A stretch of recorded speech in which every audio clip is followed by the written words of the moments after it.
What I'd like to talk about today, for obvious reasons, is Tisha B'Av, which we are going to be commemorating on Thursday. Now, Tisha B'Av has many different facets, has many different dimensions, you see. And the first thing to ask, really, is Tisha B'Av. Obviously, we know what happened, is that the Beit HaMikdash, the first and the second, were destroyed on the same day, which is the 9th day of Av. So we know that, right? But when you think about that, the real question is that this happened a long time ago. In fact, it happened in 1,952 years ago. That's when it happened. In other words, 68 CE. That's when the second Beis Hamikdash was destroyed. So what we really have to ask ourselves is, what does that mean? So what do we commemorate, really? It happened a long time ago. So the question that we have to ask is, of course it's relevant to us, obviously, but why do we mourn it so much? We miss it, but mourning is worse than that. When you mourn, it's because you have suffered a loss, and therefore you mourn that loss, So the question is, why do we mourn? Mourning, like I said, is a very severe form of, I don't know if I use the word depression, but it's certainly a very strong form of grief. So there has to be something which is much more profound than the mere fact that it was something that happened, so many thousands of years ago. So that's a question. We know that the main idea of Tisha B'Av is avelut, is to mourn, you see. So that is the question. Why do we mourn, which is, like I said, a very severe form of commemorating. Now, for us, in many ways, it's very hard to mourn, because do we really suffer the loss of the Beit HaMikdash? When somebody mourns, he really feels the loss. When somebody mourns from a relative, for instance, then he suffers the loss. Can you speak a little louder? I should speak louder? Yeah. Okay. How does it sound now? Much better. Okay, good. So the question, like I said, is, why do we mourn? Do we really feel the loss? That is the question. Because obviously, in order to mourn, you have to feel the loss. Well, what's problematic today is that most people don't really feel the loss of the Beit HaMikdash, because most people are not familiar with what was Judaism like when there was a Beit HaMikdash. You see, so if they don't know what it was like when there was a Beit HaMikdash, so when it's gone or missing, well, what do we feel then? You see? So to most people, Tisha B'Av is basically a fast day. But obviously it has to be more than that, because we have many fast days. But on this particular fast day, there's an added dimension of mourning. It's a very important concept, distinction. No, there are many fast days, but Tisha B'Av is more than just a fast. It also includes the concept of avelut, which is mourning, which means that it is of a different dimension than most fast days. So that's the question. Well, let's take a look. What was Tisha B'Av in those days? I should say, what was the Beit HaMikdash in those days, right?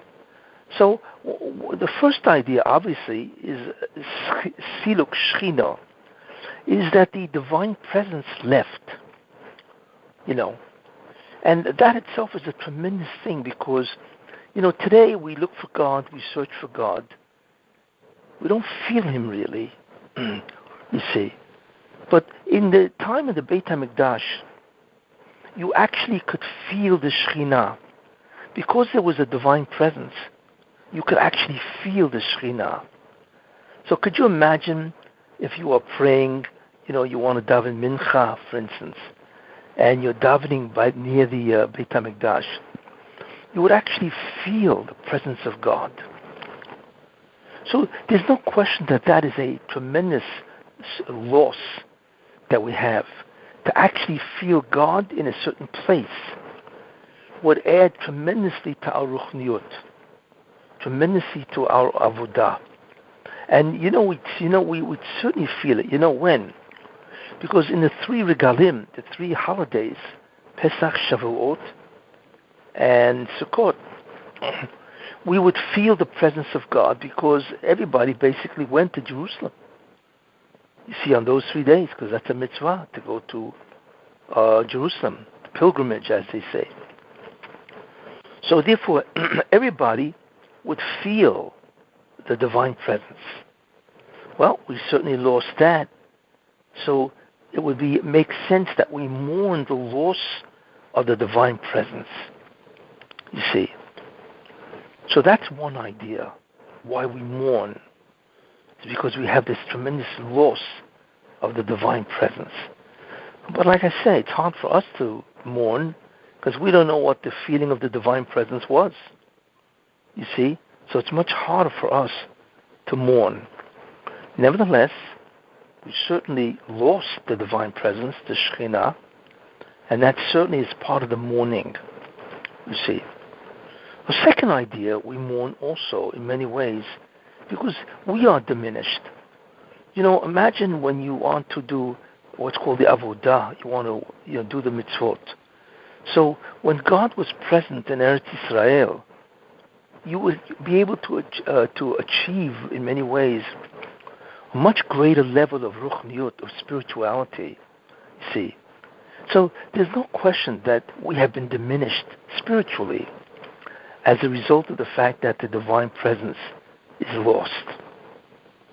There's a third idea also that the mourning, encompasses, and that's the concept of nevuah, prophecy. You see, what is prophecy really?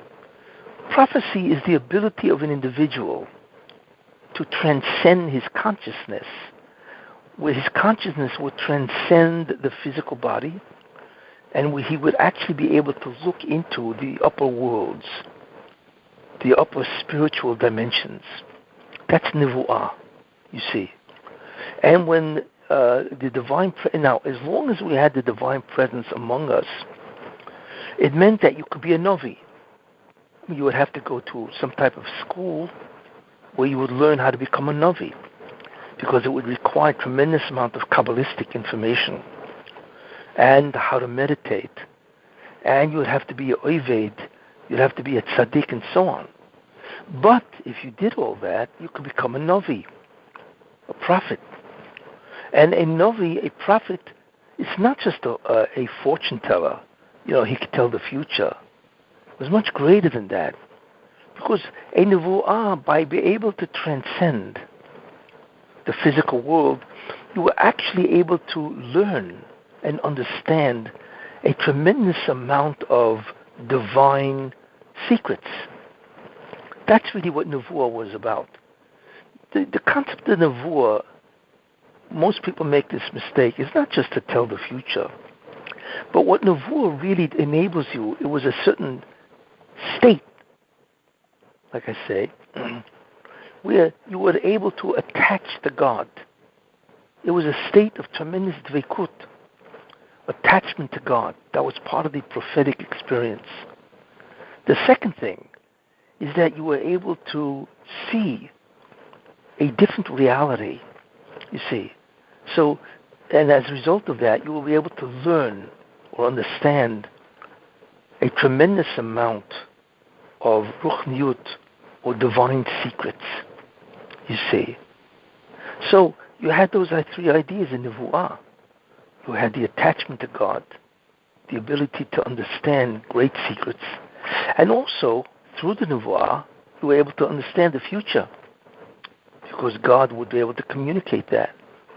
But what is important to know is that there are only 48 prophets that wrote the books of nevuah, prophecy. but there were over 600,000 Nevi'im, which never wrote anything. Yet there were over 600,000 Nevi'im in Klal Yisrael at the time that the phenomenon of prophecy existed. So what we're talking about really is the ability to achieve an unbelievable and almost an unparalleled experience of spirituality. And that's gone. Because when the Shekhinah left, the ability to access the Shekhinah and therefore do all these things also left. So that's why Nevuah left when the temple was destroyed. Basically, that was the end of Nevuah. Could you imagine what a loss that was? Imagine being able to be connected to God, to learn, to see the upper dimensions, even to speak to Malachim. Because once you were in those dimensions, then you were able to speak to angels, see them, and so on. So that is a incredible loss that we experienced with the destruction of the first temple, you see. So therefore what we could say, obviously, is that, look, I just mentioned three terrible things, right? One is the divine presence that left. The second thing is that, therefore, when we went to Jerusalem, there was no divine presence. And therefore, our ruchniyut, our spirituality, was enormously diminished, tremendously diminished. And the third thing is that the ability to achieve an unbelievable height in ruchniyut was gone, you see. Look, with Nevuah, could you imagine? You're not sure about what you want to do with your life, where you want to go. So, what you would do is go to a Navi. And like I said, there were over 600,000 Nevi'im and prophets in the Jewish people. So could you imagine if there was a Navi that lived on your block, and you'd be able to go to him? Would it be Eliyahu, Elisha, Yeshayahu, Yirmiyahu, Yechezkel, and so on. And there were 600,000 other Nevi'im. Could you imagine being able to ask them, right, whatever you would want to ask? And they would tell you, because they were Nevi'im. They were connected to God. They had that information. So could you imagine the guidance of these people? So that's a fourth thing that we lost. An unparalleled ability to be guided by a Navi. You see? And we lost that. So I've just enumerated 4 different things. Terrible that we lost them. You see? So this is the beginning of understanding of Tisha B'Av. You see? It's not that the building was destroyed, Okay, we understand that. It's the loss of a beautiful structure. And the Beit HaMikdash was a beautiful building, especially the second Beit HaMikdash that was built by Herod. They say that whoever did not see the Beit HaMikdash never saw a beautiful building in his life. And it was magnificent. In fact, it was the most beautiful spiritual structure in the entire world. It was famous. People from all over came to see this unbelievable site called the Beit HaMikdash. But it's not that. That's not even the main thing that we lost a building. Like I say, we lost the other 4 things, and that is far more important than the mere loss of a building. So we could ask ourselves, well, we can understand why we mourn. But I'll tell you something interesting. We mourn for a different reason, which is interesting, And this is really what connects us to the Beit HaMikdash. It says in the Yerushalmi, the Jerusalem Talmud, it says the following, that Kol Dor, every generation, Shelo Nivne Beis HaMikdash B'Yomav, every generation in which the Beit HaMikdash is not built in that day, in that generation, Keilu Nechrav B'Yomav, it's as if it was destroyed again in that generation. That is a very profound concept. What does that mean? It means that God wants the Beit HaMikdash to exist, you see. What happens is the sins of the Jews obviously bring about a decree that it must be destroyed. But we can think that, okay, there was a decree at that time, right? And it was destroyed because the Jews sinned and they didn't deserve to have a Beit HaMikdash. But that happened once, twice, and so on. That's it. But based on this Yerushalmi, it's very important. Every time during the 9 days, there is a major din Torah. There is a major court case to do what? To rebuild the Beit HaMikdash. Because God wants to have the Beit HaMikdash. And therefore, there's a major court case in heaven where they try to get the Beit HaMikdash built, hopefully that the Jews deserve it. So what happens? So the court case proceeds, and on Tisha B'Av, they examine all the deeds of the Jews. And they find that the Jews do not deserve to have it built. Well, what is interesting is not having it built is the equivalence of having it destroyed. See, that's what we don't understand. The Beit HaMikdash wasn't destroyed once or twice. It was destroyed 1,952 times. Because every year, there's always an attempt to build the Beit HaMikdash, you see. It's an ongoing attempt. So if it's not built, it's not that it wasn't built. The problem is that it was destroyed. In other words, if the Beit HaMikdash was standing today, then it would be destroyed because we do not deserve that it should stand. So we actually destroyed the Beit HaMikdash. But since it's not standing today, so obviously the Gezerah against us having it cannot be, right, where it's not being built. But therefore, if it's not built, because it isn't now, then that Gezerah means it cannot be built, which is the equivalent of destruction. You see? So when you think about it, the Beit HaMikdash has been destroyed 1,952 times. Yeah, but what does that really mean? That means we are not commemorating something that happened 2,000 years ago, you see, and it was their fault. We are commemorating an event that is our fault. Because if the Beit HaMikdash is not built by Tisha B'Av, this Thursday, it means that our sins, if it would have been standing today, would have made it destroyed. And since it's not standing, blocks it from being built, which is the equivalent of it being destroyed. You see? So that is why we mourn. We mourn not only because of the fact that there's an enormous loss of the things that I pointed out, but we mourn because we just destroyed the Beit HaMikdash all over again. Therefore, that is our connection. So, this Tisha B'Av, if the Beit HaMikdash is not built, and when it will be built, the third Beit HaMikdash will be built with fire. It'll descend from heaven, you see. And what that really means is that the Beit HaMikdash has an equivalent in heaven. There's a structure in heaven which is the equivalent of a Beit HaMikdash, where the divine presence rests. So, in the Messianic era, that structure in heaven will come down and merge with the structure here. And that is part of the Messianic light, or that is part of the redemption, where the Beit HaMikdash actually merges with the physical Beit HaMikdash, you see. And that's really what happens, like it says, that the earth will be filled with the knowledge of God.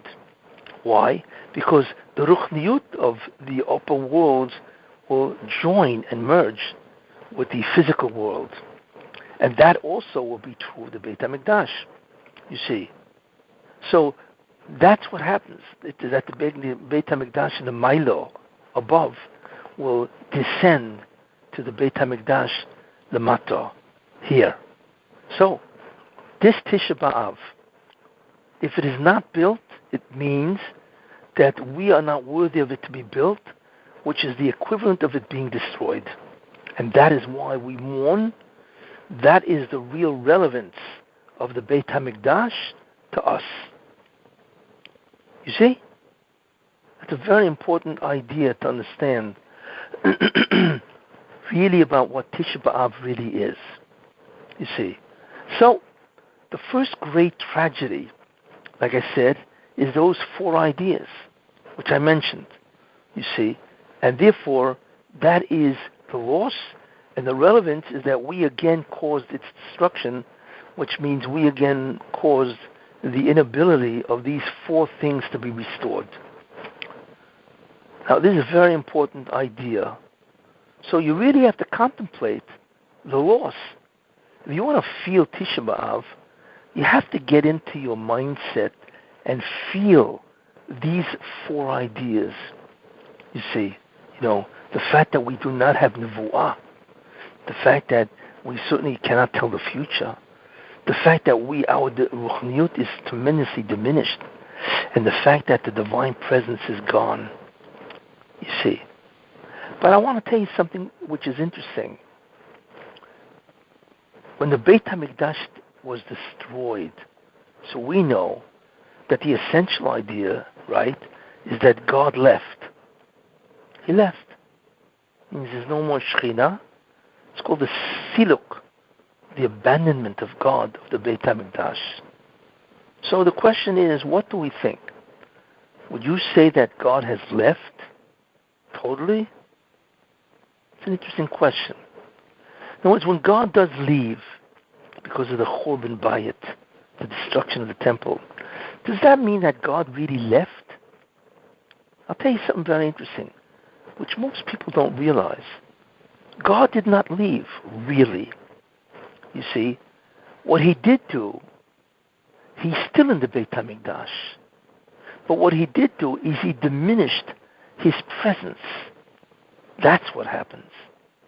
In other words, the Beit HaMikdash, the Shekhinah in the Beit HaMikdash still is there, you see.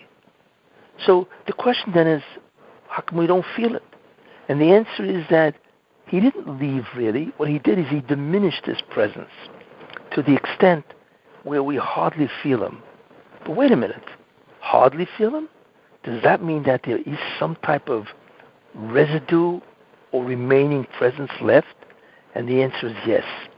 Because what God did is he moved from the Kodesh HaKadoshim, he moved from the Ark, where the Ark used to be the Oren HaKodesh, used to be in the Kodesh Kadoshim. So that's where he was, that's where he was centered. And he moved from there, right? He moved from there to the Kessin. That's right. The Kessin really is the third Beit HaMikdash. It's not just a wall. It is the last remnant of the presence of God. You see. So, but the Kotel is at the edge of the Beit HaMikdash. It's the wall. It's not the wall of the Beit HaMikdash. It's really the wall of the entire area. It's called the Har HaBayis. That Kotel that we go to is not the wall of the temple itself. It is the wall of the entire Har HaBayis structure, you see. So what God did is he moved from the Kodesh HaKadoshim and he moved to the outer wall. But he's still there. But as a result of the move, his presence is severely diminished. That is why if you go to the Kotel and you really focus, you could really experience his presence. It's very interesting. But that's really where he is now. So the divine presence really is now at the Kotel. But it's severely diminished.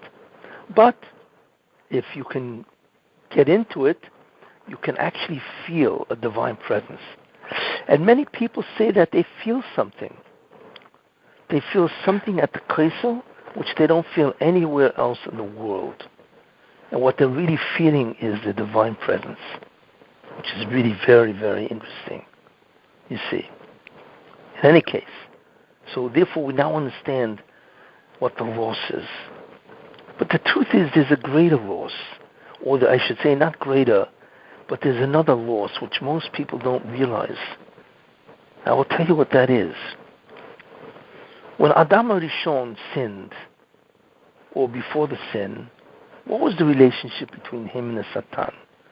Well, his job was not to obey the Satan, you see. That was his job, to ignore the advice of the Satan.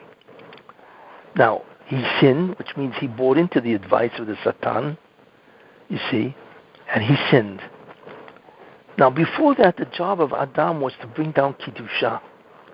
There was a certain amount, and he had to bring down the rest, which I once spoke about. But after the sin, you see, then God said something very interesting to him. He said, until now, your job was to ignore the advice of the Satan, right, and bring down the Kedusha, which will change the world into a higher spiritual world. But now that you sinned and you gave existence or life, so to speak, to the Satan, your job is not sufficient to do what? To ignore his advice. You must kill him. You must destroy the Satan. You see. But how? So what God did is very interesting. Everything exists. God creates it and maintains their existence. How? Because there's a divine energy, so to speak, that comes down, a certain ore, that creates everything and allows it to maintain its existence. Everything has it. It's like a cable that comes down from heaven to, let's say, an individual, and it creates him and allows him to exist. If somebody to walk over and cut that cable that connects you to God, you will instantly disappear, because that's the only thing that keeps you existing. Now, the Satan also has a cable, because he also needs to exist through God. So his cable connected to God enables him to exist and to maintain his existence. So what God did is very interesting. When he told Adam that you must destroy the Satan, what he really meant was, I am now going to give you access to his cable, you see. That is, if you want, I will show you how. You can remove the divine energy that comes down to the Satan's cable. You can remove the energy and he will die. But how? So it all depends on Adam. If Adam does the will of God, then the energy goes to him and it stays away from the Satan. In other words, what God did is he took the cable of the Satan and he connected it to the cable of Adam HaRishon. So it's like an upside down Y. Comes down and then splits. One side goes into Adam, the other side goes into the Satan. We have taken the place of Adam HaRishon, because we are the only metaken. So what happens as a result?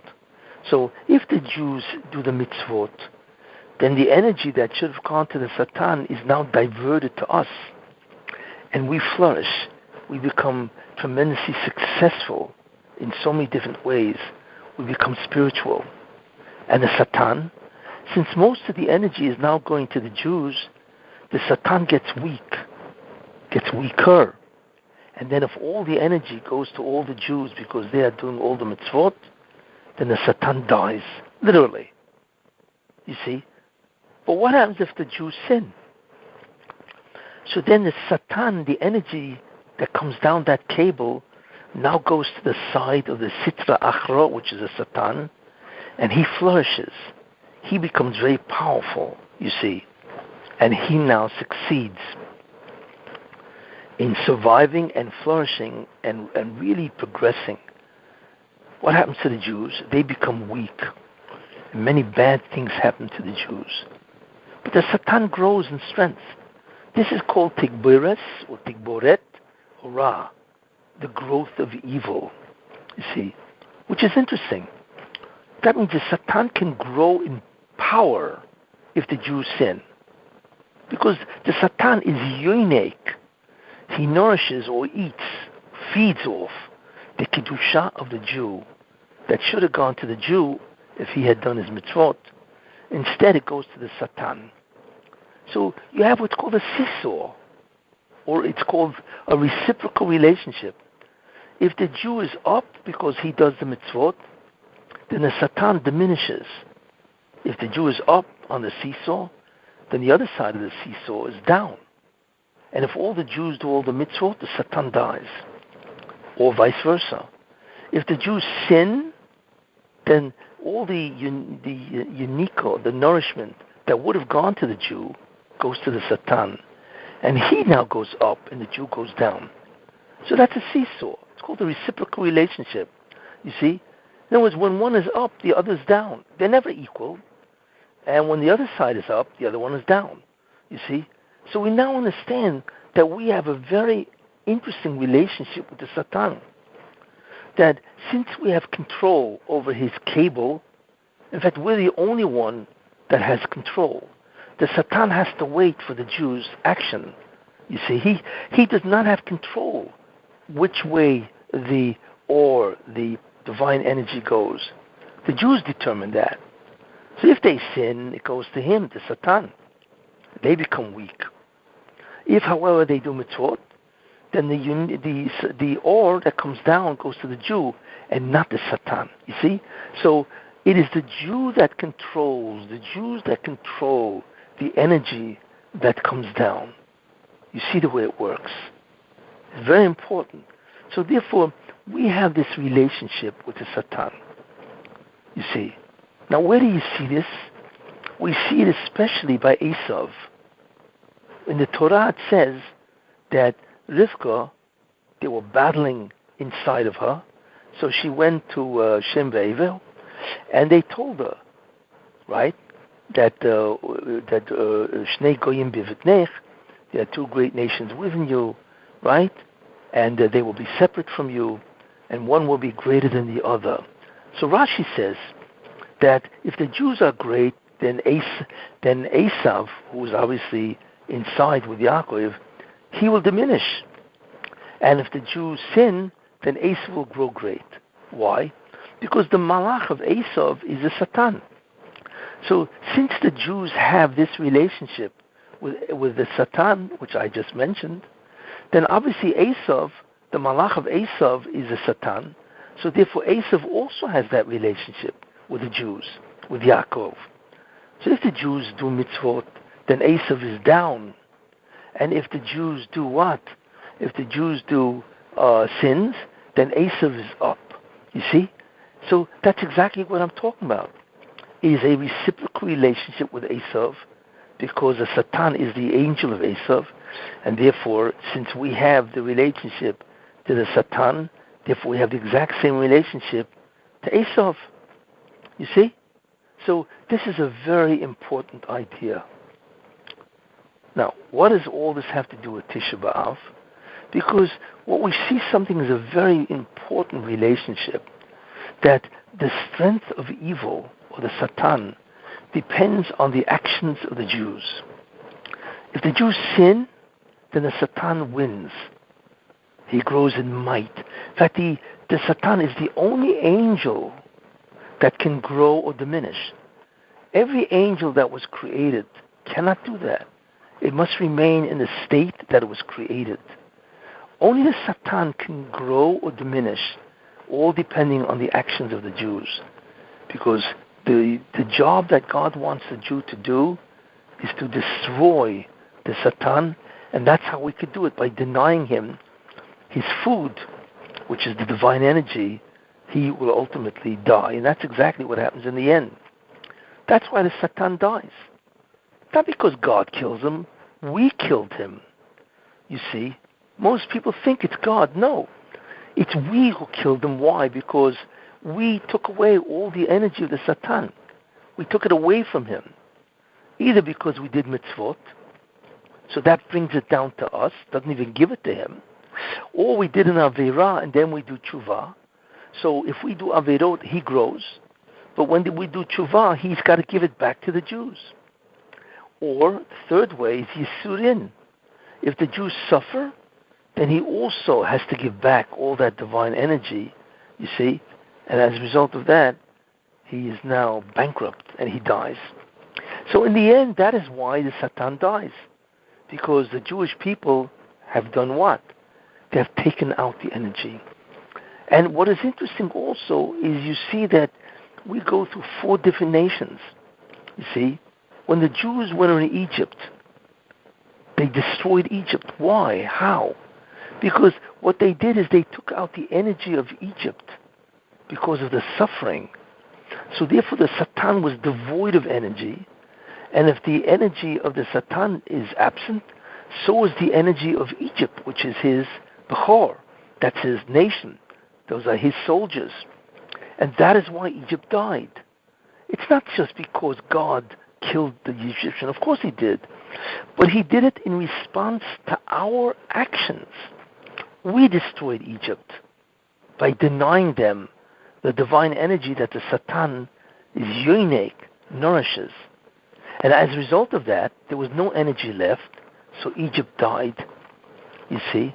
I mentioned that when I talked about the Pesach Shiur. That was the matter. The Moshe told them, take the stick and throw it to the ground. It became a snake.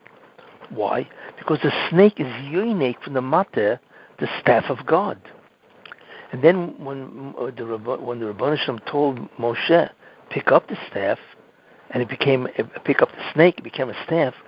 Because what happened is the Jews, God was telling Moshe what the Jews had accomplished in Egypt. Is that what they had accomplished is that they had taken out all the energy from the Satan. They took it back to the side of holiness.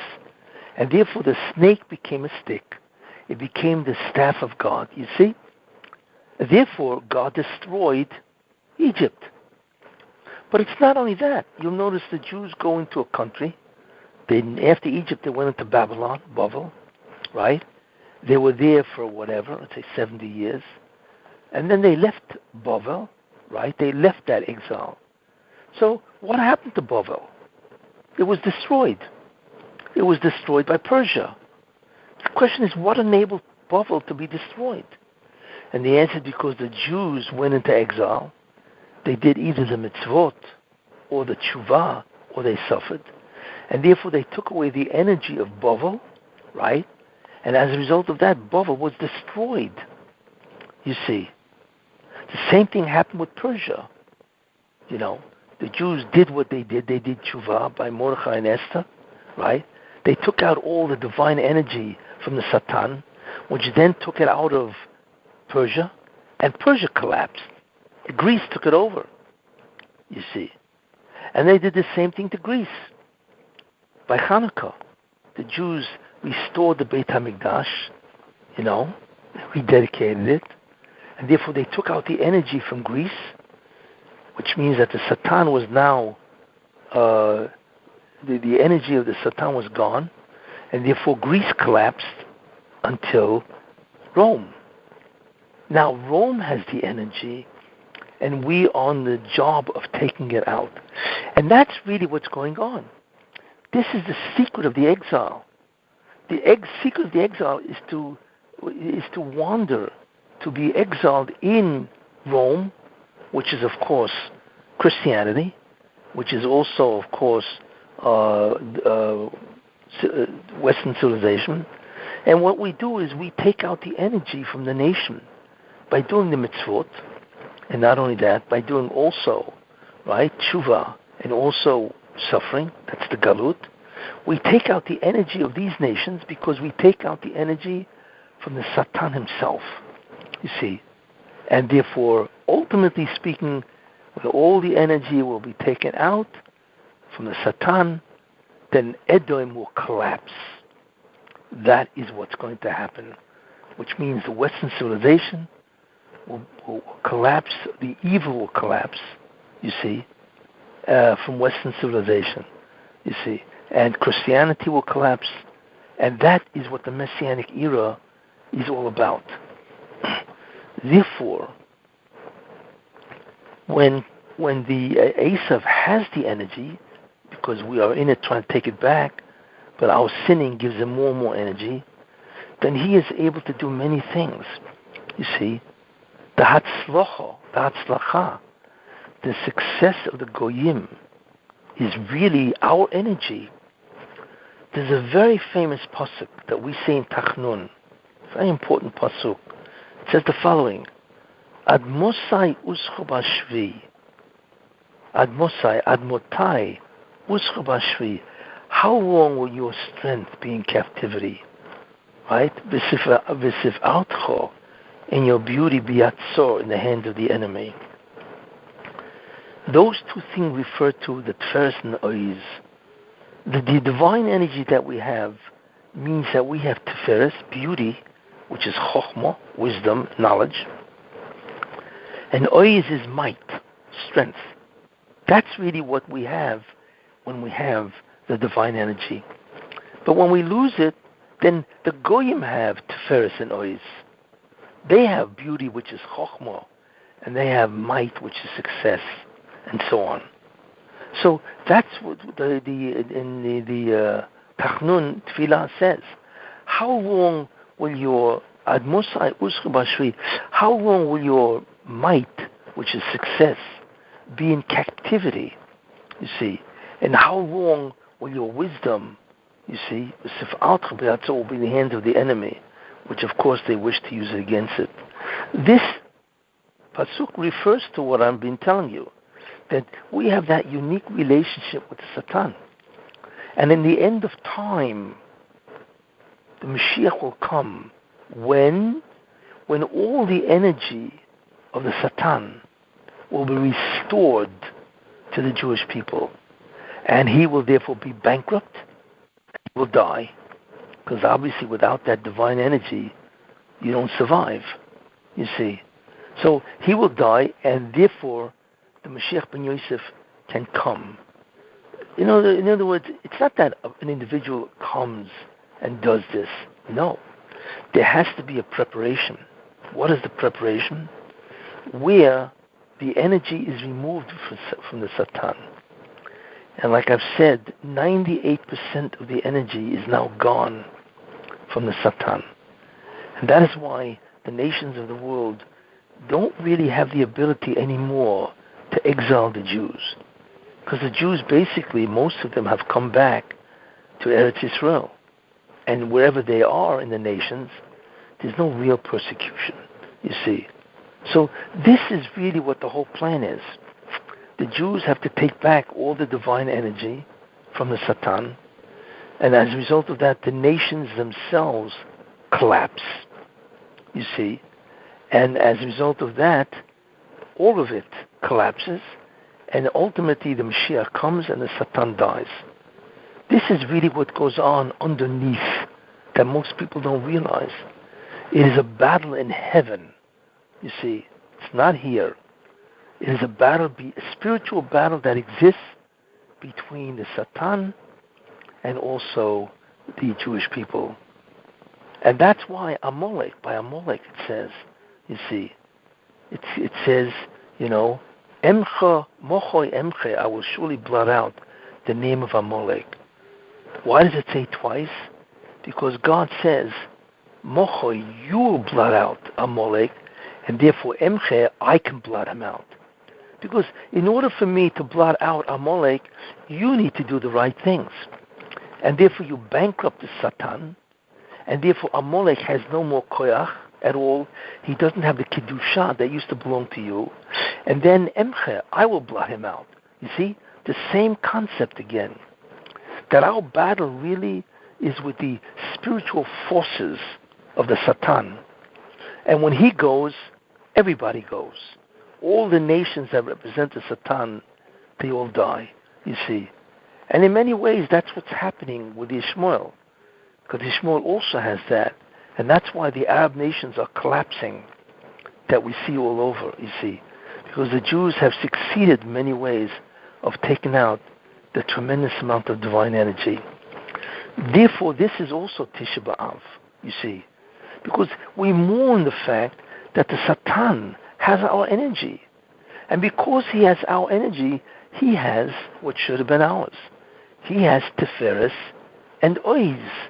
He has might, success, and Tiferes, which means tremendous Chokhmah, wisdom. You see, it's interesting.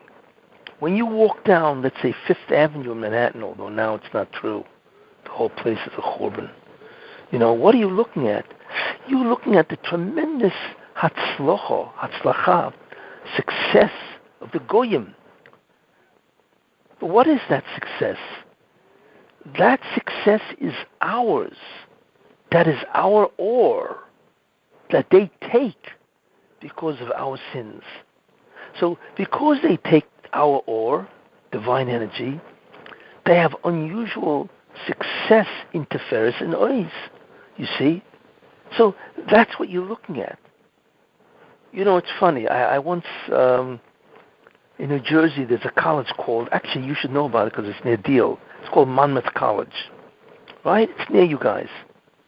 That's where it is, And when you think about it, Monmouth College, what is it? It's a nobody college. Or Monmouth University. It's nothing. It doesn't compare to the other great universities. But when you look at what they have a magnificent campus. Even the lowliest of their educational institutions look magnificent. And then when you look at a yeshiva or a Beit Knesset, it doesn't compare to the magnificence and the success of these institutes. Why? And the answer is that is the ore that we gave to the goyim, that they are able to have these incredible places of knowledge, and they had tremendous success in business and so on. And we see that in Manhattan, at least what used to be Manhattan, And therefore, that's what we mourn also. So Tisha B'Av has this fifth element where we mourn the ore that we gave to Satan and that he gives to the Ummah Ha'olam, to the nations of the world, and that they use it against us and in many ways try to drive us away. You see? So that is the fifth reason why we mourn. And that is a tremendous loss that we have. Used to be the Beit HaMikdash was the most magnificent building in the world 2,000 years ago, and now it's completely devoid. It's destroyed, you see, and that is what we've done.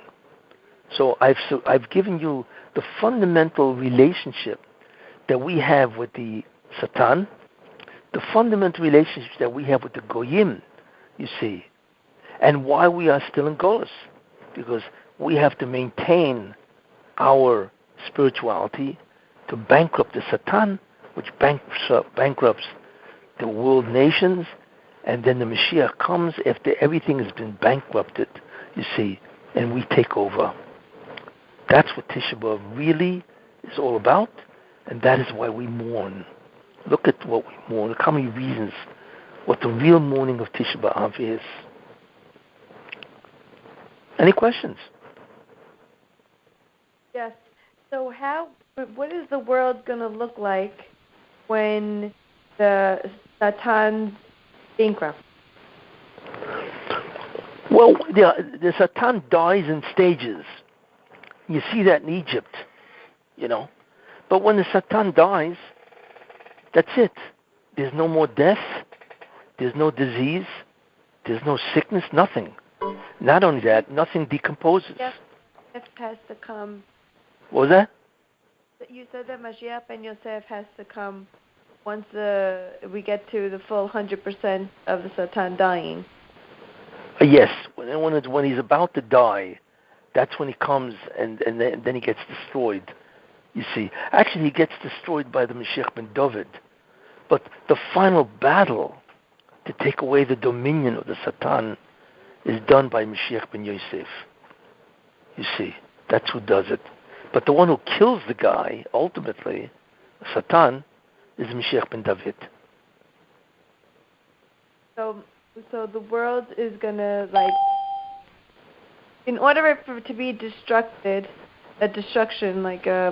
bankrupt from the Satan, there's going to be, Edom is going to be destroyed, yes, and all that. So where does Yosef come in that process? You know what I mean? Well, he comes in when the tikkun is almost complete. That's when he comes in. That should be now. I can't hear you. What? That should be now. Yes. Yes, we are right up against that time, you see. You hear anything about this past Shabbat from any rabbis or anything like? Was there anything divine? Anyone feel anything? You mean I haven't heard anything? No, I haven't heard anything what anybody says. But one thing is certain. I mean, you're seeing what America is happening to America. America's at the brink. If Biden gets in, right? Then the Satan will have been able to resurge, and the Rash Be'esav will continue for a short while, you see. And if Trump goes back, then that's a very good sign that the Tov Be'esav now dominates, and I believe also in Eretz Israel something radical will happen, and I believe we are very close to ushering the whole Messianic era. By the way, Rabbi, did you see in Israel they were all protesting in front of Netanyahu's house to Yes. Yeah, that's very interesting. What you were saying, to get rid of this government? Now the people are trying to get rid of him. Exactly. Isn't that interesting? Yeah. Because he represents the Erev Rav. And the Erev Rav is the last impediment to the Geula. As long as Netanyahu is in power, the Jews will not do tshuva. He blocks it.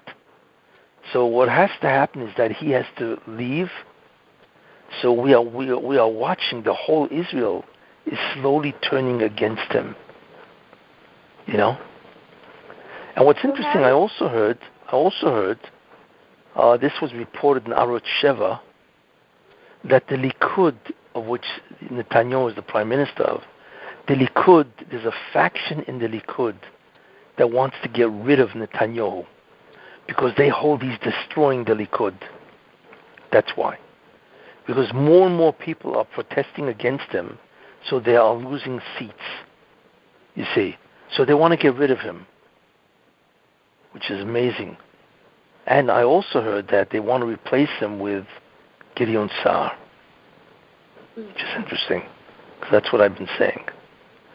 So there's something happening now in Israel that in some way, right now we don't see how far it's going to go, but it can easily destroy the government, you see. And this faction in the Likud said that if they can't get rid of Netanyahu, they're going to split the party, which will mean the fall of the government to a fourth election.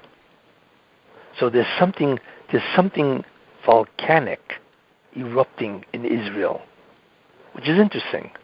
And that's at the same time that it is happening in America with Biden and Trump. And then Netanyahu is trying desperately to hang on, We're witnessing, it's interesting, we're witnessing the desperate attempt of the Satan not only not to leave go, but to put his guys, maintain their power, you see. We're watching it on both ends. On the end of Israel, right, on that side, and on the side of Edom, America, which is a Tov Shebe'esav. So it's really fascinating when you think about it, because we all feel there's something going on here. And it's like I say, it's happening simultaneous on both sides of the ocean. You see? So don't be surprised. That is a very good sign that we are right up against the end. You see? Rabbi, so how does Tisha B'Av eventually turn into a celebration? Because the Tisha B'Av is a very important concept. Because when Jews mourn Tisha B'Av, that means they want God back. So that merits that they want God back. Because why are you mourning if you don't want Him back? So obviously the fact that they mourn and they have grief is a tremendous mitzvah, zchut, that the Jews want God back. They want Him to return. So therefore, that merit is what allows the Mashiach ben David to be born. That's what Chazal say, that he's born on Tisha B'Av. You see? And the reason for that is because the merit that the Jews have, that they want God back. You see? And as a result of that, then God will come back. We are watching the tremendous signs that we are near the end. You know? When you're born on Tisha B'Av, what was that? When you say he's born on Tisha B'Av, it's his birthday, but is it also when the klipa of him is being cut? Yes. Yeah. So that's because really he can't be born unless the Satan is I should use the word, he's a goises. A goises is somebody who's more dead than alive. You see. Now, born does not necessarily mean that he is literally born. You physically know. Born. Spiritually That's born. right, physically, exactly. Born means that he's released from his klipa, and that's considered a birth. He is now he is now emerged, so to speak, from the klipa, because that's where he is. So that emergence is called a birth. And Tisha B'Av is the schut of the fact that he emerges from the klipa. You see? So born doesn't necessarily mean physically, but it certainly means that the redemption begins on that day. So that's what may happen. You see? Which is interesting. That the redemption could start on Tisha B'Av. Exactly. Yeah. What do we wear? You think it could happen this year, or you think we're a year? I think this year is as good as any because we are really down to the wire. Amen. You know, it's got to happen. You know. And when the gematria we know of Tisha B'Av is 780, so maybe that Rabbi, gematria. What? Wait. The gematria of Tisha B'Av is Tafshetei. Yeah, we know that. Big. We know that. 780, yeah, which is this year. Right. How do we feel it when we're fasting? Like, how do we know? You understand what I mean? How do we know if he is released? Yeah. How do we tap into that? Like, let's say if this past Shabbat, Mashiach ben Yosef, his klipa was cut off. How do we tap into the knowing or the feeling of the release of these Meshichim? Well, you have to have a tremendous schut to tap into that. I mean, everybody eventually will know, but who's going to know when he initially is released? You have to have a tremendous schut. And you also have to be on a high spiritual level. You know? Right. But I'm sure that if it happens this Tisha B'Av, I'm sure that there are many tzaddikim, and that they will say, right. Yeah, that they will say this. They'll feel it, and they'll say that this. Somebody's going to come out and say, "Okay, I experienced it, and it's going to happen." Man. Right. I have some questions from the week that came up that I wanted to ask you. Yeah. So the first question was during Matan Torah when we got resurrected twice from hearing Hashem say the first two dibrot to remove the zohama, right? Yeah. Why didn't it remove in the first time we were resurrected? Why did it need to happen twice? And also, is that going to happen to us? Are we going to get resurrected twice? No, we get resurrected once. Once. Why did they have it twice? Did they have it twice? Yeah, when Hashem said the first two dibrot, the first one they died. Second they died resurrected. Right? Yeah, they died, right? But where do you see that they died twice? That they were resurrected twice? Because he gave two mitzvot. They passed out. Hashem had to revive them He said to get rid of the zohama. He said the second one, Lo Yelecha Elokim Acharim. Again, the neshamot left them. That's why they told Moshe, Please, you tell us. We don't know if we'll be resurrected the third time. Well, there were certain resurrected once, and that's all you need to be resurrected once to get rid of the Zoyama. In fact, that's why they died. Because at that point in time, Moshe Rabbeinu was supposed to be the Mashiach ben Yosef, right? And what God wanted is that God should appear to each Jew not through Moshe Rabbeinu. So therefore, since they were so close to the end, right, he needed them to be resurrected, Tchiyat HaMesim. So therefore, he appeared to them knowing that they would die. And therefore, he could take with the Zoyama, you see. And the problem was, of course, is that later on, they did the Chet Egel, you see. So what's going to happen with us is the same thing. Everybody's going to die, right, which I mentioned, and the Zoyama will then leave, you see. But the Zoyama leaving is only one step, because the Satan still exists, you see. You got to get rid of the Satan, and that's his death. That is the end of the whole journey, is the death of the Satan. Because then there's no possibility. You know, it's like a mikveh. You can go to the mikveh and you come out, you're tall, but you can always become tummy over again, right? Because the Zoyama still exists, you see. So the end of the whole journey, so to speak, is that the Satan himself dies. And that, in the end, removes the entire concept of Zoyama, you see. Okay. You know, Rabbi, when you were talking about the Kotel being holy, it's very weird because when I go to Israel, even my children, out of nowhere, we're just walking and then tears are streaming down our face. It must be that our neshama is feeling the Shekhinah. Exactly. Yes. Yes, so then you obviously must have some type of elevated neshama. But that also happens in Hebron. What? It also happens to me in Marat HaMachpelah. Out of nowhere, just tears stream down as I'm walking into the building. I don't know why. Because your neshama is feeling the neshama of the avot and the imahot. That's why.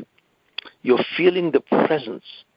And by the way, the Ma'orat HaMachpelah is also, which is an interesting idea, is the gateway to Gan Eden. Correct. So you may be feeling something at the entrance to Gan Eden, and there's a longing of the neshama to go to Gan Eden. Beautiful. So how do my kids get it also? Like the first time I took them with me that they were able to understand, all of a sudden we're walking and then all of a sudden you see they're just flying from nowhere. I'm like, what's going on? They go, we don't know.